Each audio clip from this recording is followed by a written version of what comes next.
Bonjour Philippe Réange. Bienvenue. Merci. Alors vous êtes le directeur listing d'Euronext dans l'Ouest, donc directeur cotation, c'est comme ça qu'on peut le traduire. Tout à fait, des sociétés cotées pour le Grand Ouest de la France. Alors Euronext, c'est une place boursière de la zone euro qui comprend la Bourse de Paris, que tout le monde connaît, mais qui présente aussi la spécificité d'avoir des bureaux en région. Au total, Euronext, évidemment, ce n'est pas uniquement la région, c'est 2000 émetteurs, 6400 milliards d'euros de capitalisation boursière. C'est des chiffres sont bons. Tout à fait. Bon. Grosso modo. Pour parler spécifiquement de ce qui nous intéresse, Euronext en région, dont vous êtes le représentant, alors je vais peut-être vous choquer un peu, mais est-ce que c'est un peu la Ligue 2 comparée à la Bourse de Paris? Non, on fait tous partie de la même entité, de la même société. On est plusieurs effectivement à sillonner le territoire français et puis les territoires européens, parce que Euronext aujourd'hui c'est 7 pays. La France, la Belgique, la Hollande, le Portugal, et puis on a racheté ces dernières années trois bourses, l'Irlande, la Norvège et puis un gros morceau, l'Italie, il y a 2 ans. Donc aujourd'hui, on est un peu plus de 2000 personnes et on a plusieurs bureaux. On a aussi des bureaux dans des pays sur lesquels on n'est pas opérateur de marché. Je pense notamment à l'Espagne, qui est un gros marché pour nous. Il y a beaucoup de sociétés espagnoles qui viennent se faire coter à Paris, à Bruxelles, à Amsterdam. Mais donc pour reparler précisément de ces bureaux en région, c'est qu'il y a un potentiel pour les entreprises qui sont situées dans la région ouest, que vous représentez par exemple. Notamment, on a aussi un bureau par exemple à Lyon, où historiquement il y a une grosse activité toute la région Rhône-Alpes, mais également donc, sur le Grand Ouest. Alors mon bureau est à Nantes, mais je sillonne, je vais presque toutes les semaines à Rennes, je vais à Brest, je vais à Rouen, je vais à Bordeaux. J'ai un territoire très vaste, 5 régions, donc c'est quelques kilomètres quand même par an pour aller au-devant des sociétés qui envisagent une éventuelle cotation. Oui. Alors, est-ce que l'introduction en bourse, IPO en bon français, à l'échelle régionale, a toujours le vent en poupe? Parce qu'on voit que depuis 2 ans, on sent un certain essoufflement. Est-ce que vous confirmez? Alors oui et non, parce que effectivement, depuis 2 ans, on n'a pas eu énormément d'introductions en bourse en France. Cela étant dit, on a une année très faste en 2021 où il y a eu plein d'opérations.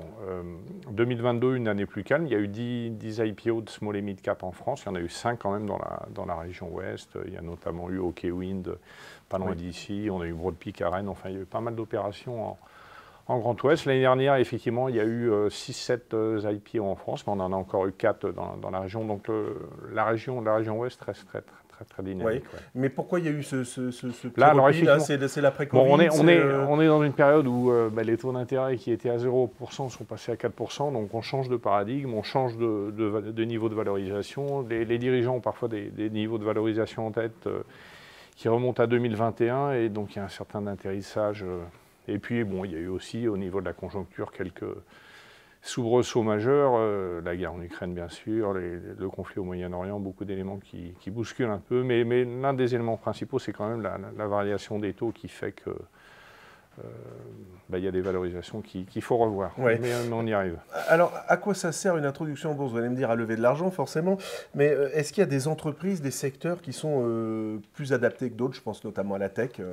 Alors effectivement, la tech, on a aujourd'hui les 3/4 des IPO en France et en Europe d'ailleurs, c'est des boîtes de tech le plus souvent qui ont des gros besoins de financement, donc qui ont besoin de lever des fonds, de conquérir de nouveaux marchés, d'embaucher, de recruter, de fidéliser, donc qui viennent facilement vers nos marchés.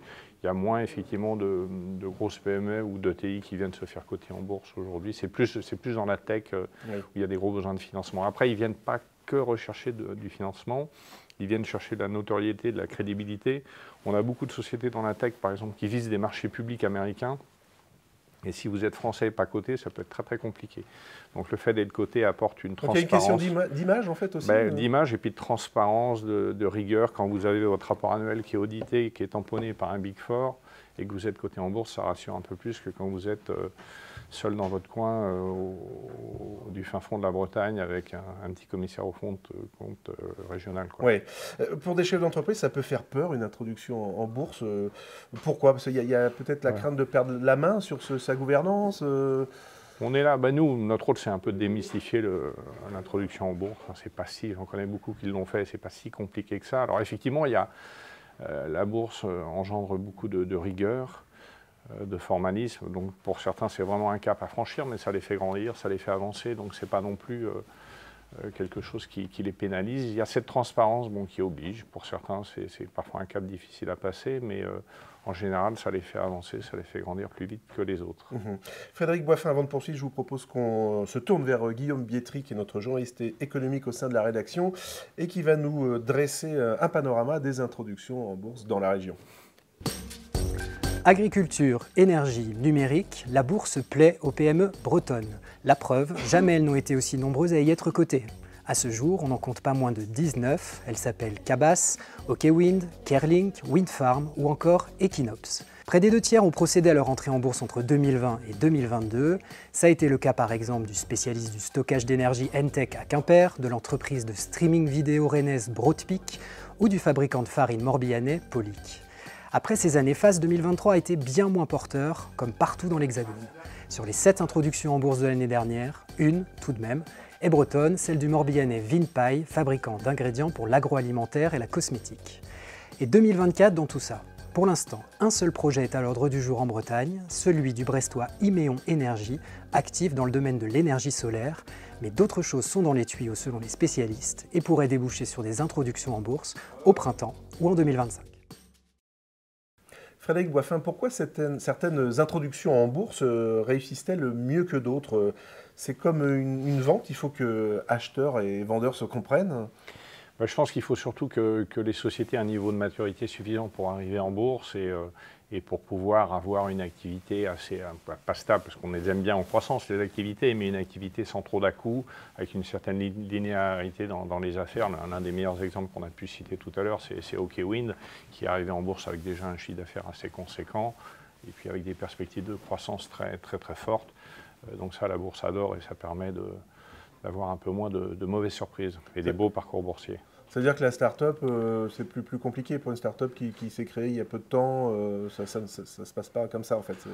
Effectivement, il faut prendre son temps pour aller en bourse. On a tous nos programmes d'acclimatation d'ailleurs, hein, les programmes qui s'appelaient autrefois TechShare, FamilyShare, qui maintenant s'appellent IPO Ready, et qui permettent de s'acclimater à une introduction en bourse, de s'y préparer 2-3 ans à l'avance et d'y arriver au bon moment, quand la société a déjà une certaine assise. Oui. C'est ça qui est le plus compliqué quand on veut introduire sa société en bourse, c'est toute cette préparation à intégrer?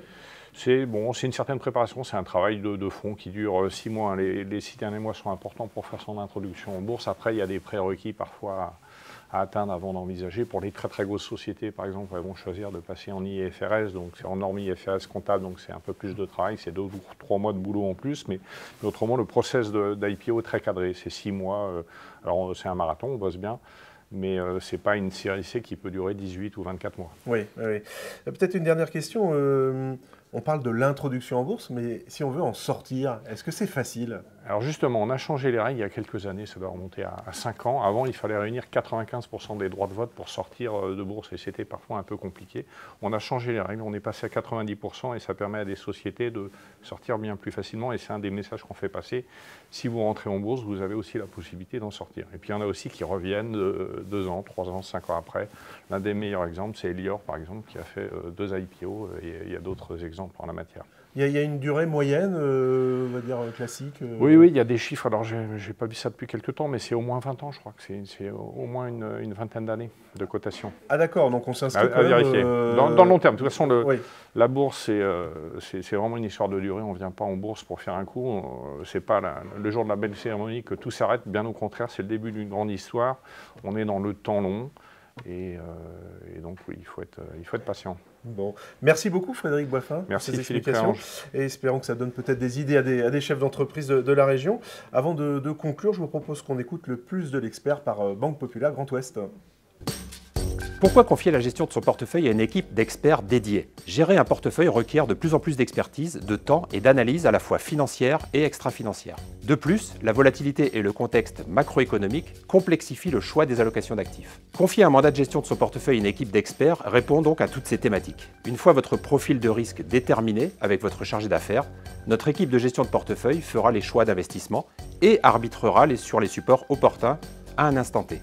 Et ce, dans la durée, avec un suivi au quotidien des portefeuilles dans le respect du profil investisseur retenu. Nos choix d'investissement se font sur des process précis, à la fois sur des critères financiers et extra-financiers, ESG, environnementaux, sociaux et de gouvernance. N'hésitez pas à vous rapprocher de votre chargé d'affaires afin qu'il vous présente nos différentes solutions de mandat de gestion. C'est la fin de cette émission. On espère que vous aurez retenu quelques conseils de notre invité sur les introductions en bourse. Attention, néanmoins, une IPO n'est pas toujours couronnée de succès. C'est ce qui fait peur aux chefs d'entreprise. Exemple en date, Deezer, créée en 2007, la plateforme de streaming musical concurrente de Spotify, n'a jamais été rentable. En 2022, sa perte nette s'était encore creusée, passant de 123 à 168 millions d'euros. Une société sœur, associant au passage des Bretons qu'on connaît bien, les Pinault, avait alors été créée pour lever des fonds par l'intermédiaire d'une introduction en bourse.